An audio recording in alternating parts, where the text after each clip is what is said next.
Welcome back to our YouTube channel Shekhawati education. Class 10th के लिए English compulsory में हम टॉपिक पढ़ रहे थे वॉइस, जिसके 2 वीडियो अपलोड किए जा चुके हैं। आज तीसरे वीडियो में अपन बात करते हैं डबल ऑब्जेक्ट। डबल ऑब्जेक्ट्स, बहुत बार ऐसे क्वेश्चन पूछे जाते हैं डबल ऑब्जेक्ट्स वाले, और स्टूडेंट्स में कंफ्यूजन हो जाता है कि इसमें कहाँ ऑब्जेक्ट है, मैं किसको सब्जेक्ट बनाऊं। जो रूल अपन ने लिखे थे उस रूल के अनुसार जब वो एक ऑब्जेक्ट को सब्जेक्ट बनाने के लिए चूज करता है तो वो कंफ्यूज रहता है कि कौन सा ऑब्जेक्ट है कौन सा ऑब्जेक्ट नहीं है। तो इसके लिए हमें सबसे पहले पहचान करनी होगी कि इस सेंटेंस में डबल ऑब्जेक्ट है या नहीं है। जैसे मैं एक सेंटेंस लिखता हूं, my father gave me a gift. अब वो उन 3 रूल्स को फॉलो करते हुए जब हम इस एक्टिव को पैसिव में चेंज करेंगे तो ये सब्जेक्ट, ये वर्ब, ये ऑब्जेक्ट, अब इससे बीच में ये बच गया कि ये क्या है। अब स्टूडेंट को यहाँ कंफ्यूजन हो जाता है कि अब ये क्या रह गया यहाँ पर। एक सेंटेंस और लिखता हूं, my friend calls me Pintu. ये सब्जेक्ट हुआ, ये वर्ब हुई, ये ऑब्जेक्ट हुआ, अब ये क्या बच गया। तो इस चीज का पता लगाना है कि ये क्या है। इसके अंदर ये अलग है, इसके अंदर ये अलग है। तो इसके लिए एक बहुत ही इंपॉर्टेंट टॉपिक जो ना केवल वॉइस से रिलेटेड है बल्कि इंग्लिश ग्रामर के लिए बहुत ही इंपॉर्टेंट है, उस टॉपिक को हमें यहाँ पर पढ़ना पड़ेगा पहले। उसके बाद आगे जाकर हम इस डबल ऑब्जेक्ट को समझ पाएंगे। तो वो टॉपिक पहले देखते हैं कि वो क्या है। सेंटेंस लिखता हूं, mister Sharma teaches us. He laughs loudly.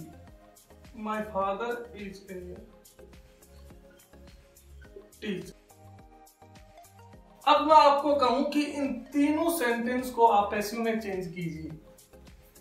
इसको भी करना है, इसको भी और इसको भी। तो सबसे पहले आप काम करेंगे एनालिसिस करने का कि कहां पर सब्जेक्ट है, कहां पे वर्ब और कहां पर ऑब्जेक्ट है। इसमें आप पकड़ लोगे कि ये है सब्जेक्ट, ये है वर्ब और ये है ऑब्जेक्ट। ऑब्जेक्ट को यहां पर ले आएंगे वी।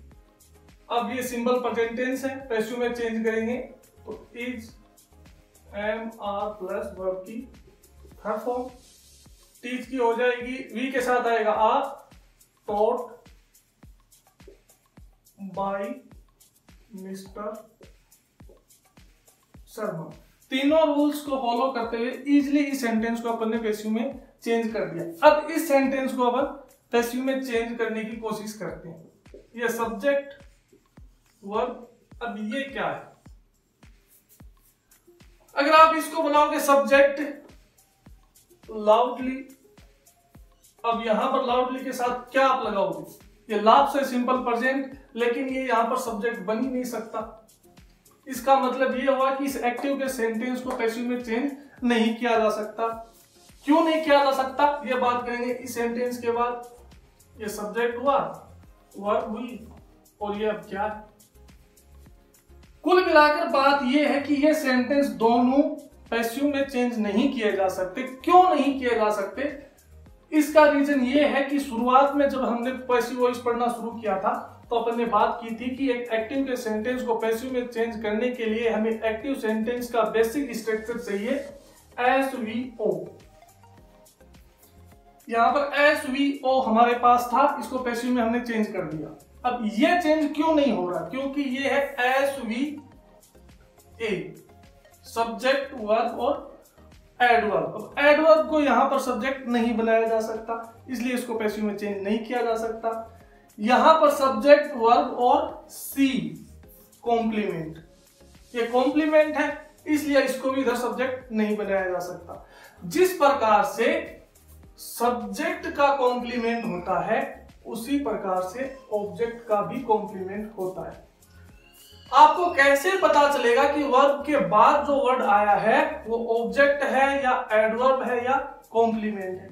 इसके लिए एक आसान सा तरीका है, उस अगर उस तरीके को आप फॉलो करोगे तो आप जरूर पहचान कर लोगे कि वर्ब के बाद आने वाला वर्ड ऑब्जेक्ट है, एडवर्ब है या कॉम्प्लीमेंट है।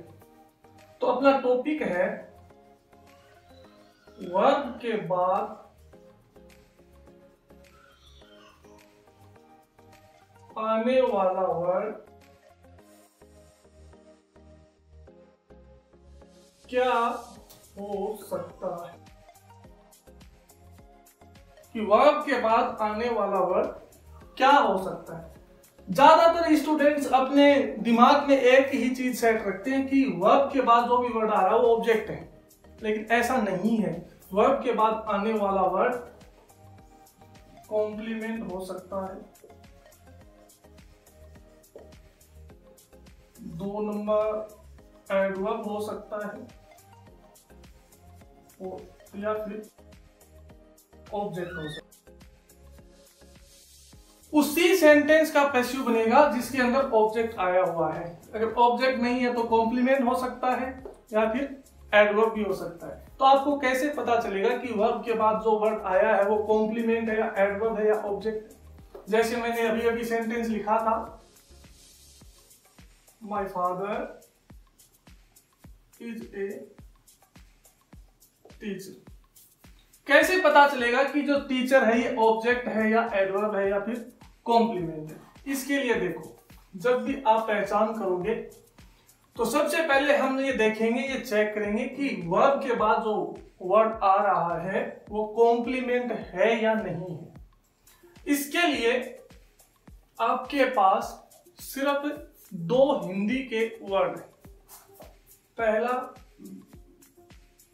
क्या और दूसरा कैसा। क्या और दूसरा कैसा। इन दोनों वर्ड में से किसी भी वर्ड से सब्जेक्ट में क्वेश्चन करने पर यदि आंसर में वर्ब के बाद वाला वर्ड आ रहा है तो वर्ब के बाद आने वाला वर्ड कॉम्प्लीमेंट होगा। मैं रिपीट करता हूं, इन दोनों वर्ड से वर्ब के बाद आने वाले शब्द का पता लगाने के लिए सब्जेक्ट में क्वेश्चन करते हैं और आंसर में यदि वर्ब के बाद वाला वर्ड आ रहा है तो वो कॉम्प्लीमेंट होगा और उसका पैसिव नहीं बनाया जा सकेगा। कैसे? Subject of my father, subject में क्वेश्चन करें मेरे पिताजी क्या हैं। अपने पास वर्ड है क्या, मेरे पिताजी क्या हैं। तो क्या है तो आंसर में आ सकता है एक टीचर है। तो क्या बनेगा? ये बना कॉम्प्लीमेंट। मेरे पिताजी क्या है, सब्जेक्ट में क्या या फिर कैसा से क्वेश्चन करने पर यदि वर्ब के बाद वाला वर्ड आ रहा हो तो वो होगा कॉम्प्लीमेंट और उसका पैसिव नहीं बनेगा। और एग्जांपल देखें, टुडे मीरा इज हैप्पी। आज मीरा खुश है। ये तो एडवर्ब है, सब्जेक्ट मीरा है, ये वर्ब और इसका पता लगाना है। पता लगाने के लिए सबसे पहले चेक करें कि कॉम्प्लीमेंट है या फिर नहीं है। कॉम्प्लीमेंट है या नहीं है इसके लिए अपने पास 2 शब्द हैं। क्या से क्वेश्चन करें कि आज मीरा क्या है, तो इससे भी इसका आंसर आ रहा है कि वो आज खुश है। अगर इससे नहीं आ रहा तो आप कैसा से कि आज मीरा कैसी है, जेंडर के अनुसार कैसा का कैसी हो जाएगा। और यदि ये सब्जेक्ट प्लूरल है तो कैसे हो जाएंगे। रूट वर्ड अपने पास कैसा ही है। तो आज मीरा कैसी है, तो आज मीरा खुश है, तो ये भी हुआ कॉम्प्लीमेंट। नेक्स्ट, सी क्राइड लाउडली लास्ट नाइट। पिछली रात को वो जोर से चिल्लाई। सब्जेक्ट है, ये वर्ब है, इसका पता करना है और चाहे तो इसका भी पता करना। सबसे पहले अपने पास 2 वर्ड हैं, सब्जेक्ट को लेते हैं सी। तो सी का मतलब वह है, क्राइड चिल्लाई। तो अपन बात करें कि सी क्या है, पता करने के लिए कि वर्ब के बाद आने वाला वर्ड कॉम्प्लीमेंट है या नहीं है। तो सी क्या है, लाउडली का मतलब जोर से, तो सी जोर से है, ये तो हो नहीं सकता, तो इसका आंसर नहीं आ रहा। इसका मतलब तो वर्ब के बाद जो वर्ड आया है वो कॉम्प्लीमेंट नहीं है। कॉम्प्लीमेंट नहीं है तो दूसरा चेक करेंगे कि एडवर्ब है या नहीं है। अब एडवर्ब को चेक करने के लिए हमारे पास 5 वर्ड हैं। कब, कहां, क्यों, कैसे, कितनी बार। कब, कहां, क्यों, कैसे। ये कैसे इस कैसे से डिफरेंट है। इस कैसे का मतलब है काम करने का तरीका, और ये कैसे है उस व्यक्ति का या जो भी नाउन है उसके बारे में डिस्क्राइब करता है, और ये कैसे है काम करने का तरीका, मैनर ऑफ वर्क। कितनी बार, ये फ्रीक्वेंसी को दर्शाता है कि जो काम आपने किया वो कितनी बार हुआ है। इन 5 में से ध्यान से सुनना है, इन 5 में से किसी भी वर्ड से वर्ब में क्वेश्चन करने। कॉम्प्लीमेंट के लिए हमने क्वेश्चन किया था सब्जेक्ट में, एडवर्ब का पता लगाने के लिए हम क्वेश्चन करेंगे वर्ब में। आंसर में यदि वर्ब के बाद वाला शब्द आ रहा है तो वो बनेगा एडवर्ब। कैसे, सी क्राइड लाउडली लास्ट नाइट, वो जोर से चिल्लाई। जोर से चिल्लाई, कब चिल्लाई। अब कब के लिए देखो, लास्ट नाइट आंसर में आ रहा है, पिछली रात वो जोर से चिल्लाई, तो ये बना एडवर्ब। इसकी बात करें, सी क्राइड लाउडली, सी क्राइड वो चिल्लाई, कब चिल्लाई, इसका आंसर आ गया। कहां चिल्लाई, कोई आंसर नहीं। क्यों चिल्लाई, कोई आंसर नहीं। कैसे चिल्लाई, जोर से चिल्लाई, लाउडली, तो ये क्या बना एडवर्ब। एक सेंटेंस में कितनी भी एडवर्ब का यूज किया जा सकता है। तो देखिए ये सीधा सा तरीका है वर्ब के बाद आने वाले वर्ड का पता लगाने के लिए कि वो एडवर्ब है, कॉम्प्लीमेंट है या ऑब्जेक्ट है। हमने दोनों तरीके देखे कि कॉम्प्लीमेंट का आप कैसे पता करोगे और एडवर्ब का आप कैसे पता करोगे। यदि वर्ब के बाद वाला वर्ड ना तो कॉम्प्लीमेंट है और ना एडवर्ब है तो वो फिर रहेगा ऑब्जेक्ट। यह बात हुई सब्जेक्ट के कॉम्प्लीमेंट की। इसी तरह से ऑब्जेक्ट का भी कॉम्प्लीमेंट होगा। 2 सेंटेंस लिखे थे, my father gave me a gift. दूसरा लिखा था, my friend calls me Pintu. ये सब्जेक्ट है, ये वर्ब है। अब मी यहां पर ऑब्जेक्ट है, आई का ऑब्जेक्टिव फॉर्म में है, इसका पता करना है। सब्जेक्ट है, वर्ब है, ऑब्जेक्ट है और इसका पता करना है। तो देखिए ऑब्जेक्ट का जो कॉम्प्लीमेंट होगा वो ऑब्जेक्ट के बाद आएगा। ये भी ऑब्जेक्ट के बाद आया है, ये भी ऑब्जेक्ट के बाद आया है। ऑब्जेक्ट का जो कॉम्प्लीमेंट होगा वो ऑब्जेक्ट के बाद होगा, लेकिन जरूरी नहीं है कि ऑब्जेक्ट के बाद आने वाला वर्ड कॉम्प्लीमेंट ही होगा, वो ऑब्जेक्ट भी हो सकता है। ऑब्जेक्ट के बाद आने वाला वर्ड या तो मिलेगा आपको ऑब्जेक्टिव कॉम्प्लीमेंट या फिर मिलेगा सेकेंड ऑब्जेक्ट। यदि ऑब्जेक्ट के बाद जो वर्ड आ रहा है वो कॉम्प्लीमेंट भी हो सकता है और ऑब्जेक्ट भी हो सकता है। एडवर्ब तो हो सकता है, एडवर्ब तो कितनी भी आ सकती है, ऑब्जेक्ट के बाद भी आ सकता है। बात करें कि इसकी पहचान कैसे करेंगे, तो ऑब्जेक्ट के बाद वाला शब्द यदि ऑब्जेक्ट की डिटेल देता है, मतलब क्या या कैसा का जवाब देता है ऑब्जेक्ट में क्वेश्चन करने पर, तो वो ऑब्जेक्ट का कॉम्प्लीमेंट होगा। इसमें चेक करते हैं, my father calls me my friend calls me Pintu. मेरे दोस्त मुझे पिंटू बुलाते हैं। तो हम इसको चेक करते हैं कि ये कॉम्प्लीमेंट है या नहीं है। तो मेरे दोस्त मुझे क्या बुलाते हैं, मेरे दोस्त मुझे क्या बुलाता है, मेरा दोस्त मुझे क्या बुलाता है, आंसर में आया पिंटू। तो ये हुआ कॉम्प्लीमेंट किसका, ऑब्जेक्ट का। ये किसका, ऑब्जेक्ट का कॉम्प्लीमेंट। यहां पर क्वेश्चन करें मेरे फादर ने मुझे एक गिफ्ट दिया था, तो इस मी की डिटेल यह गिफ्ट नहीं दे रहा। मी क्या है? एक गिफ्ट है। मी कैसा है? एक गिफ्ट है। नहीं, इसका आंसर नहीं दे रहा। मी क्या है? मी को क्या बुलाया जाता है? तो मी को पिंटू बुलाया जाता है। मी कैसा है? कैसा सा नहीं आए तो क्या से तो जरूर इसका आंसर आ जाएगा। तो ऑब्जेक्ट की अगर डिटेल दे रहा है ऑब्जेक्ट के बाद वाला वर्ड तो वो ऑब्जेक्टिव कॉम्प्लीमेंट होगा, और यदि डिटेल नहीं दे रहा है तो वो सेकंड ऑब्जेक्ट होगा। तो एक सेंटेंस में दो ऑब्जेक्ट आ सकते हैं। एक सेंटेंस में दो ऑब्जेक्ट आ सकते हैं। ये इतना मैंने आपको इसलिए बताया है कि ऑब्जेक्ट के बाद यदि कोई वर्ड लिखा हुआ तो आप उसको हर बार सेकंड ऑब्जेक्ट ना समझ लें। ऐसा नहीं है कि ऑब्जेक्ट के बाद यदि कोई वर्ड आ गया तो आप समझ लिए कि इसमें तो दो ऑब्जेक्ट आ गए, तो इसके लिए सेकंड ऑब्जेक्ट डबल ऑब्जेक्ट वाला ये एक्टिव सेंटेंस दिया और उसको पैसिव में चेंज करना। आपको चेक करना पड़ेगा कि इसमें दो ऑब्जेक्ट हैं या नहीं है, और जब आपको ये कंफर्म हो जाए कि इसके अंदर दो ऑब्जेक्ट हैं तो उसके बाद आप डबल ऑब्जेक्ट वाले एक्टिव के सेंटेंस को कैसे पैसिव में चेंज करेंगे वो प्रोसेस आपको अपनानी है। अब हम देखेंगे कि डबल ऑब्जेक्ट वाले एक एक्टिव के सेंटेंस को आप पैसिव में कैसे चेंज करेंगे।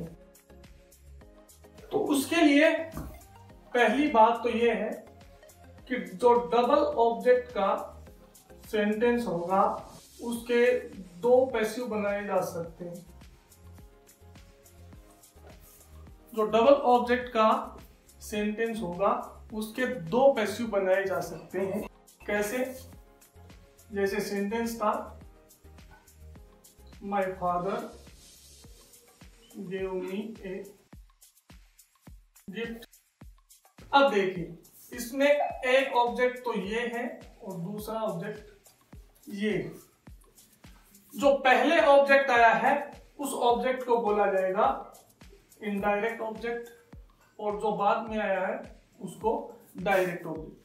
सदैव ऐसा नहीं होता है कि पहले ही इनडायरेक्ट ऑब्जेक्ट लिखा जाएगा और बाद में डायरेक्ट ऑब्जेक्ट लिखा जाएगा, ऐसा बिल्कुल नहीं है। पहले डायरेक्ट ऑब्जेक्ट को भी लिखा जा सकता है, बाद में इनडायरेक्ट को। पहचान कैसे करोगे कि कौन सा इनडायरेक्ट ऑब्जेक्ट है और कौन सा डायरेक्ट ऑब्जेक्ट है? जो हूम के जवाब में आए, जो हूम का आंसर दे वो इनडायरेक्ट ऑब्जेक्ट होगा, और जो व्हाट के आंसर में आए वो डायरेक्ट ऑब्जेक्ट। हूम मतलब किसको, हूम मतलब किसको, तो किसको? मी, मुझको, मुझे, तो ये हुआ इनडायरेक्ट। क्या? तो ये हुआ डायरेक्ट ऑब्जेक्ट एक गिफ्ट। मेरे पिताजी ने मुझे एक गिफ्ट दिया था। हूम किसको दिया था? मुझे दिया था, इनडायरेक्ट ऑब्जेक्ट। क्या दिया था? एक गिफ्ट दिया था, डायरेक्ट ऑब्जेक्ट। लगभग जो इनडायरेक्ट ऑब्जेक्ट होगा वो कोई सजीव होगा, और जो डायरेक्ट ऑब्जेक्ट होगा वो कोई निर्जीव होगा। लेकिन ऐसा भी हर बार नहीं। जैसे दी विलेजर्स डिनोटेड दी साधु ए काऊ। गांव वालों ने साधु को एक गाय दान में दी। सब्जेक्ट हुआ, वर्ब हुई, ये दोनों सजीव है। साधु भी सजीव है और काऊ भी सजीव है, लेकिन ये है इनडायरेक्ट और ये डायरेक्ट। तो यदि इस बात को पकड़कर बैठ जाएं कि डायरेक्ट ऑब्जेक्ट तो एक निर्जीव होगा, तो ऐसा नहीं। लेकिन यहां पर जो एक काऊ है ये एक वस्तु की तरह ट्रीट कर रहा है, दिया गया है। अगर हूम का जवाब ले, गांव वालों ने किसको डोनेट किया? हूम किसको डोनेट किया? तो साधु को डोनेट किया। क्या डोनेट किया? एक काऊ डोनेट की। तो एक वस्तु की तरह है लेकिन फिर भी डायरेक्ट ऑब्जेक्ट है।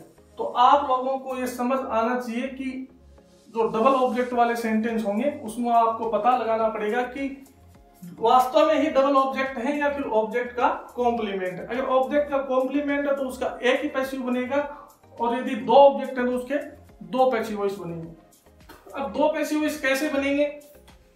जब दो ऑब्जेक्ट हैं तो दोनों ऑब्जेक्ट को बारी बारी इधर सब्जेक्ट बनाकर दो पैसिव वॉइस बनेंगे। पहले अगर इस मी को बनाएं तो मी को यहां पर आई, टेंस की पहचान करनी, गेव है सेकंड फॉर्म, तो इसका पैसिव करेंगे तो वॉज या वर प्लस वर्ब की थर्ड फॉर्म। आई के साथ वॉज, आई वॉज, गेव की थर्ड फॉर्म गिवन। उसके बाद दूसरा जो ऑब्जेक्ट अपने पास बचा हुआ है वो एक गिफ्ट, बाय सब्जेक्ट को इधर लाएंगे, एजेंट बनाएंगे माय फादर। अब देखिए इधर पहले ऑब्जेक्ट का, इनडायरेक्ट ऑब्जेक्ट का यूज करते हुए हमने एक पैसिव बनाया, मी को इधर सब्जेक्ट, टेंस चेंज किया। दूसरा जो ऑब्जेक्ट बचा हुआ था उसको यहां ऐसा का ऐसा लिखा, सब्जेक्ट को बाई प्रीपोजिशन का यूज करते हुए बाद में एजेंट लिखा। अब दूसरे ऑब्जेक्ट को इधर सब्जेक्ट बनाएंगे, एक गिफ्ट, टेंस वही है, वर्ब वही है, गिव मतलब सिंपल पास्ट, वॉज या वर्ब, एक गिफ्ट है तो सिंगुलर है, एक गिफ्ट वॉज गिवन। अब यहां पर ध्यान रखने लायक एक बात है जो आपको हमेशा ध्यान रखनी है, वो ये है कि जब आप सेकंड ऑब्जेक्ट को सब्जेक्ट बनाकर पैसिव में चेंज कर रहे हो तो वर्ब के बाद, मेन वर्ब के बाद को के अर्थ में टू प्रीपोजिशन और के लिए के अर्थ में फोर प्रीपोजिशन का यूज करना है। तो यहां पर क्या अर्थ हो सकता है, a gift was given to me by my father. एक गिफ्ट दिया गया मुझको, तो को के अर्थ में टू, बाय माय फादर, मुझको एक गिफ्ट दिया गया मेरे पिताजी के द्वारा। इसको समझते हैं दूसरे को, इसके अंदर भी दो ऑब्जेक्ट हैं, पहले दी साधु, डिनोटेड वर्ब की सेकंड फॉर्म है, सिंपल पास्ट, सिंगुलर है, was, third form denoted a cow by the villager. पहले ऑब्जेक्ट को सब्जेक्ट बनाकर हमने सिंपली तीन रूल्स को फॉलो करते हुए इसको पैसिव में चेंज कर दिया। अब ए काउ को इधर लाएंगे, ए cow was denoted, man verb के बाद को के अर्थ में टू, के लिए के अर्थ में फोर। तो एक गाय दान की गई, किसको, साधु को, to the sadhu. A cow was donated to the sadhu by the villagers.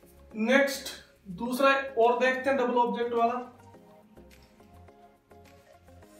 My friend bought my friend bought him, मेरे दोस्त ने उसके लिए एक पेन खरीदा।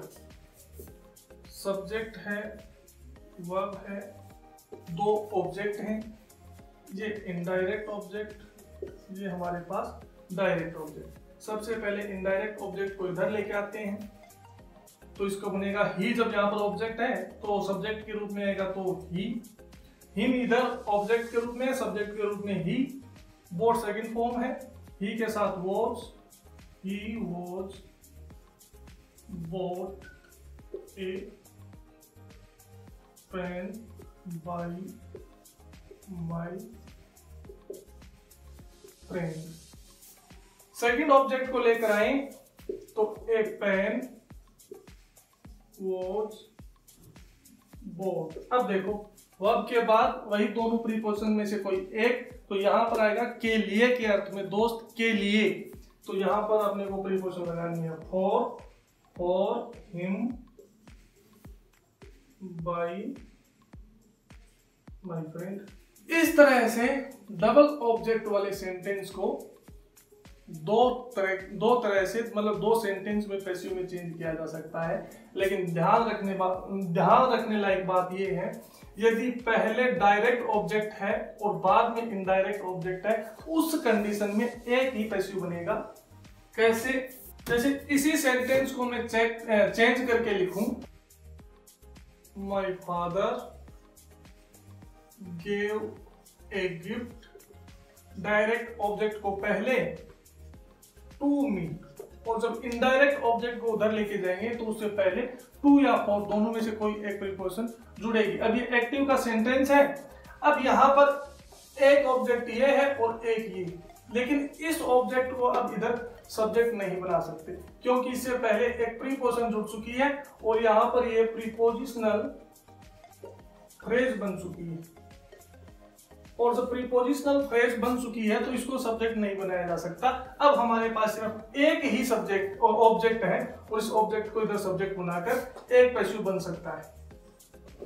ए gift was given to me by my father. बस अब इसको इधर सब्जेक्ट नहीं बनाया जाएगा। कुछ और सेंटेंस डबल ऑब्जेक्ट वाले हम देखते हैं फटाफट। यू शुड ए लेसन, तुम्हें उसे एक पाठ पढ़ाना चाहिए। देखें, सब्जेक्ट शुड मॉडल है, helping verb, teach man verb है, वर्ब, हिम ऑब्जेक्ट और ये भी ऑब्जेक्ट। तो ये होगा इनडायरेक्ट ऑब्जेक्ट, ये होगा डायरेक्ट। क्यों? क्योंकि होम के जवाब में आएगा हिम और व्हाट के जवाब में आएगा ए लेसन। तुम्हें किसको क्या पढ़ाना चाहिए? तो हिम उसको एक लेसन पढ़ाना चाहिए। जब दो ऑब्जेक्ट है, पहले इनडायरेक्ट है तो इनडायरेक्ट को सब्जेक्ट बनाएंगे, हिम आएगा तो इधर ही। अब आपको बताया गया था कि यदि कोई मॉडल आ रहा है तो मॉडल को जब पैसिव में चेंज करेंगे तो उसके बाद बी प्लस वर्ब की third form, should be taught, he should be taught a lesson by you. या फिर अब दूसरे को लेकर आए, ए लेसन